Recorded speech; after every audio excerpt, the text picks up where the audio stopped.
Segunda Samuel, capítulo 5. Então, todas as tribos de Israel vieram a Davi, a Hebrom, e falaram, dizendo: Somos do mesmo povo de que tu és. Outrora, sendo Saul ainda rei sobre nós, eras tu que fazias entradas e saídas militares com Israel. Também o Senhor te disse: Tu apacentarás o meu povo de Israel e serás chefe sobre Israel. Assim, pois, todos os anciãos de Israel vieram ter com o rei em Hebrom, e o rei Davi fez com eles aliança em Hebrom, perante o Senhor. Ungiram Davi rei sobre Israel.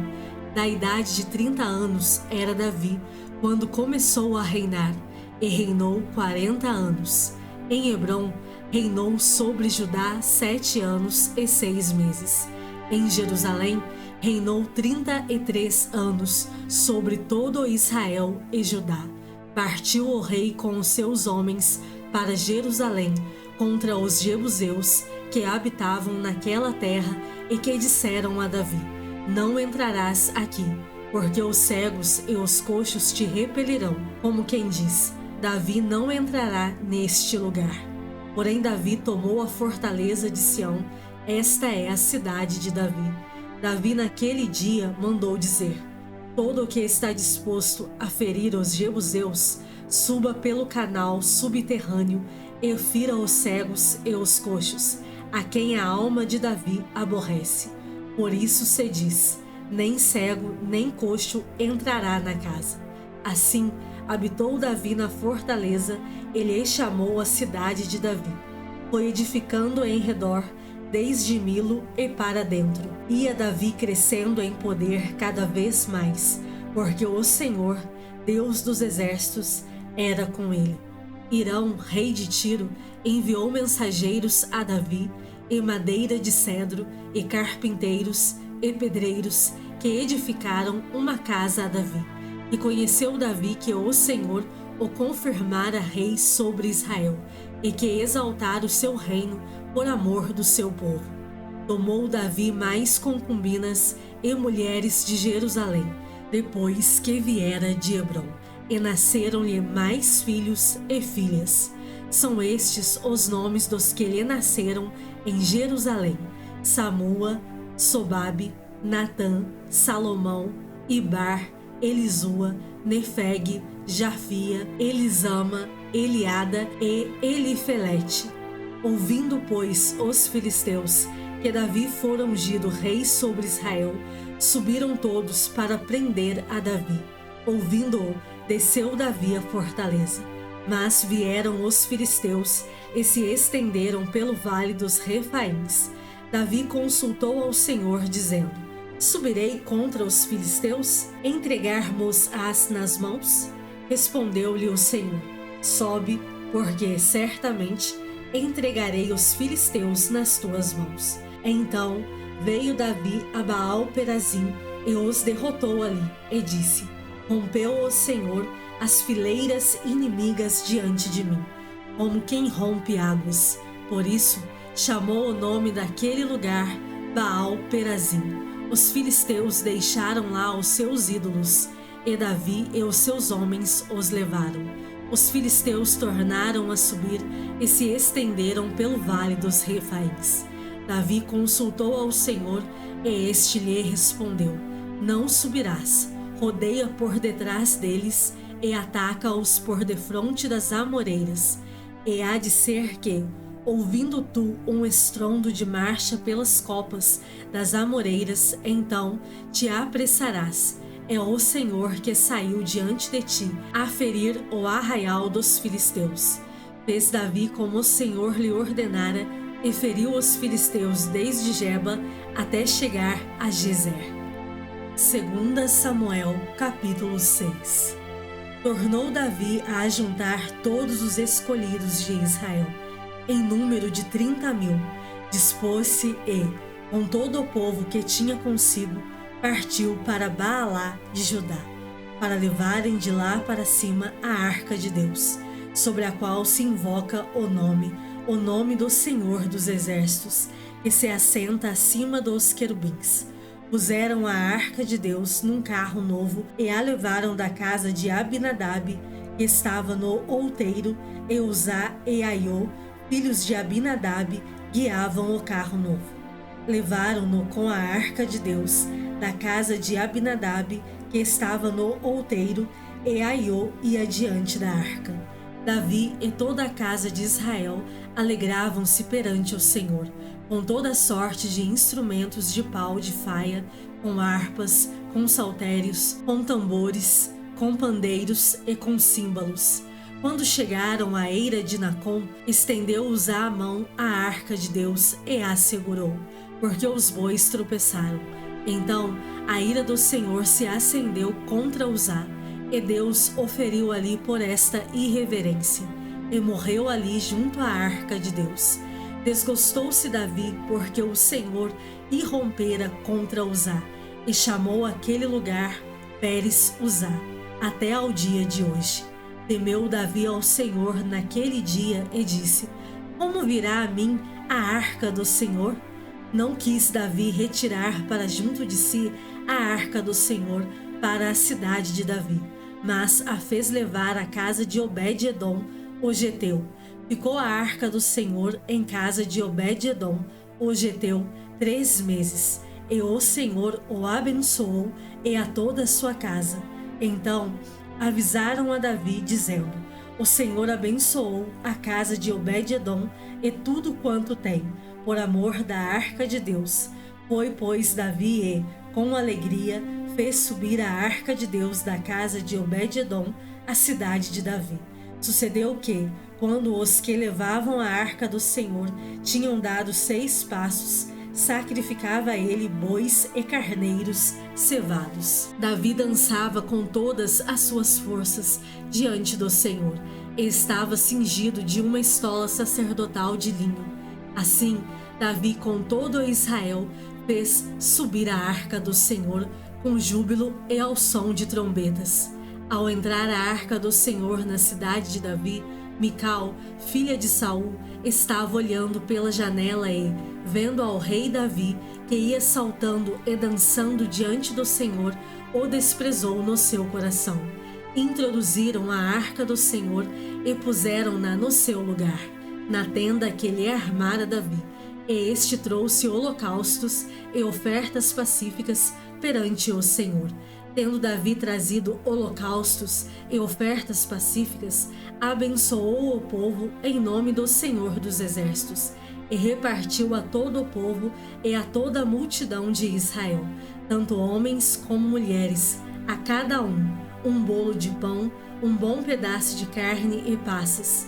Então se retirou todo o povo, cada um para sua casa. Voltando Davi para abençoar a sua casa, Mical, filha de Saul, saiu a encontrar-se com ele. Ele lhe disse: que bela figura fez o rei de Israel, descobrindo-se hoje aos olhos das servas de seus servos, como, sem pejo, se descobre um vadio qualquer. Disse, porém, Davi a Mical: perante o Senhor, que me escolheu a mim antes do que a teu pai e a toda a sua casa, mandando-me que fosse chefe sobre o povo do Senhor, sobre Israel, perante o Senhor me tenho alegrado. Ainda mais desprezível me farei e me humilharei aos meus olhos. Quanto às servas de quem falaste, delas serei honrado. Mical, filha de Saul, não teve filhos até ao dia da sua morte. Salmos de número 138. Render-te-ei graças, Senhor, de todo o meu coração. Na presença dos poderosos te cantarei louvores. Prostrar-me-ei para o teu santo templo e louvarei o teu nome, por causa da tua misericórdia e da tua verdade, pois magnificaste acima de tudo o teu nome e a tua palavra. No dia em que eu clamei, tu me acudiste e alentaste a força de minha alma. Render-te-ão graças, ó Senhor, todos os reis da terra, quando ouvirem as palavras da tua boca, e cantarão os caminhos do Senhor, pois grande é a glória do Senhor. O Senhor é excelso, contudo, atenta para os humildes. Os soberbos, ele os conhece de longe. Se ando em meio à tribulação, tu me refazes a vida. Estendes a mão contra a ira dos meus inimigos. A tua destra me salva. O que a mim me concerne, o Senhor levará a bom termo. A tua misericórdia, ó Senhor, dura para sempre. Não desampares as obras das tuas mãos. Filipenses capítulo 1. Paulo e Timóteo, servos de Cristo Jesus, a todos os santos em Cristo Jesus, inclusive bispos e diáconos que vivem em Filipos. Graça e paz a vós outros, da parte de Deus nosso Pai e do Senhor Jesus Cristo. Dou graças ao meu Deus por tudo que recordo de vós, fazendo sempre, com alegria, súplicas por todos vós, em todas as minhas orações, pela vossa cooperação no Evangelho, desde o primeiro dia até agora. Estou plenamente certo de que aquele que começou boa obra em vós há de completá-la até o dia de Cristo Jesus. Aliás, é justo que eu assim pense de todos vós, porque vos trago no coração, seja nas minhas algemas, seja na defesa e confirmação do Evangelho, pois todos sois participantes da graça comigo. Pois minha testemunha é Deus, da saudade que tenho de todos vós na terna misericórdia de Cristo Jesus. E também faço esta oração, que o vosso amor aumente mais e mais, em pleno conhecimento e toda a percepção, para provardes as coisas excelentes e serdes sinceros e inculpáveis para o dia de Cristo, cheios do fruto de justiça, o qual é mediante Jesus Cristo, para a glória e louvor de Deus. Quero ainda, irmãos, cientificar-vos de que as coisas que me aconteceram têm, antes, contribuído para o progresso do Evangelho, de maneira que as minhas cadeias em Cristo se tornaram conhecidas de toda a guarda pretoriana e de todos os demais, e a maioria dos irmãos, estimulados no Senhor por minhas algemas, ousam falar com mais desassombro a palavra de Deus. Alguns, efetivamente, proclamam a Cristo por inveja e porfia. Outros, porém, o fazem de boa vontade. Estes, por amor, sabendo que estou incumbido da defesa do Evangelho. Aqueles, contudo, pregam a Cristo por discórdia, insinceramente, julgando suscitar tribulação às minhas cadeias. Todavia, que importa? Uma vez que Cristo, de qualquer modo, está sendo pregado, quer por pretexto, quer por verdade, também com isto me regozijo.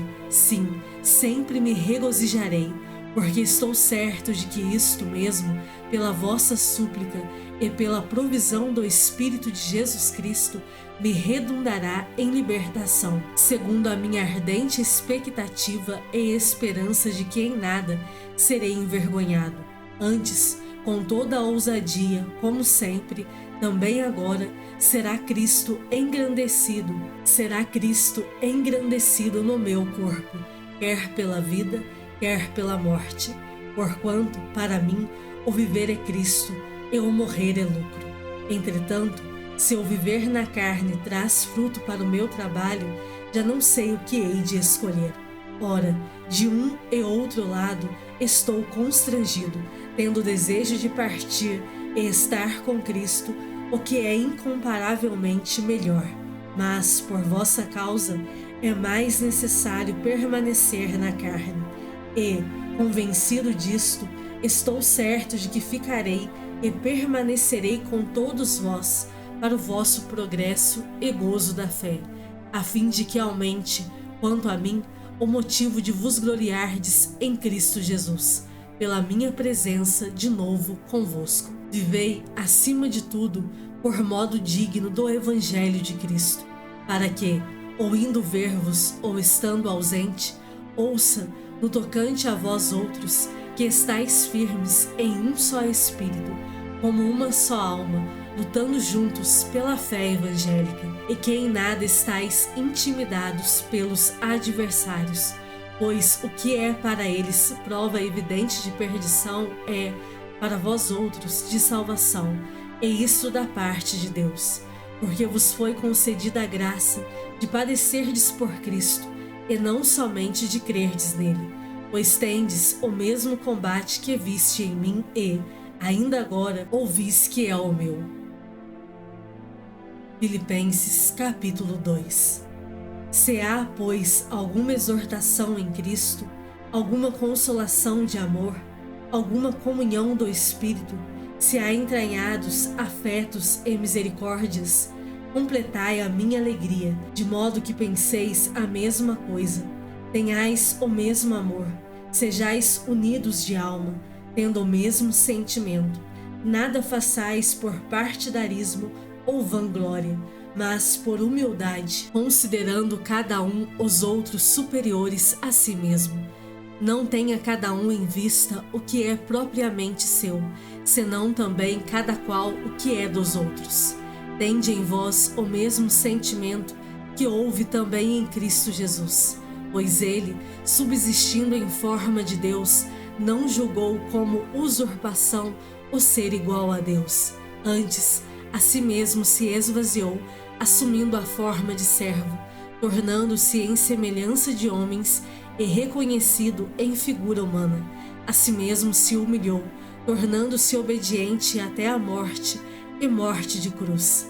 Pelo que também Deus o exaltou sobremaneira, ele lhe deu o nome que está acima de todo nome, para que ao nome de Jesus se dobre todo o joelho, nos céus, na terra e debaixo da terra, e toda língua confesse que Jesus Cristo é Senhor, para a glória de Deus Pai. Assim, pois, amados meus, como sempre obedecestes, não só na minha presença, porém muito mais agora na minha ausência, desenvolvei a vossa salvação com temor e tremor, porque Deus é quem efetua em vós tanto querer como realizar, segundo a sua boa vontade. Fazei tudo sem murmurações nem contendas, para que vos torneis irrepreensíveis e sinceros, filhos de Deus inculpáveis no meio de uma geração pervertida e corrupta, na qual resplandeceis como luzeiros no mundo, preservando a palavra da vida, para que, no dia de Cristo, eu me glorie de que não corri em vão, nem me esforcei inutilmente. Entretanto, mesmo que seja eu oferecido por libação sobre o sacrifício e serviço da vossa fé, alegro-me e, com todos vós, me congratulo. Assim, vós também, pela mesma razão, alegrai-vos e congratulai-vos comigo.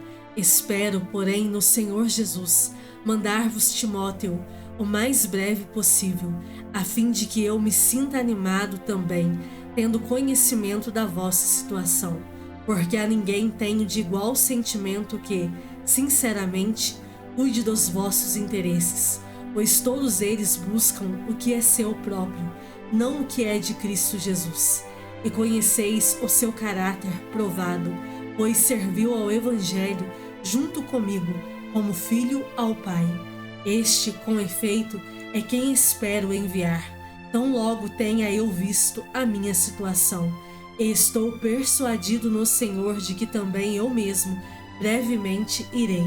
Julguei, todavia, necessário mandar até vós Epafrodito, por um lado, meu irmão, cooperador e companheiro de lutas, e, por outro, vosso mensageiro e vosso auxiliar nas minhas necessidades, visto que ele tinha saudade de todos vós e estava angustiado, porque ouvistes que adoeceu. Com efeito, adoeceu mortalmente. Deus, porém, se compadeceu dele, e não somente dele, mas também de mim, para que eu não tivesse tristeza sobre tristeza. Por isso, tanto mais me apresso em mandá-lo, para que, vendo-o novamente, vos alegreis, e eu tenha menos tristeza. Recebei-o, pois, no Senhor, com toda a alegria, e honrai sempre a homens como esse, visto que, por causa da obra de Cristo, chegou ele às portas da morte e se dispôs a dar a própria vida para suprir a vossa carência de socorro para comigo.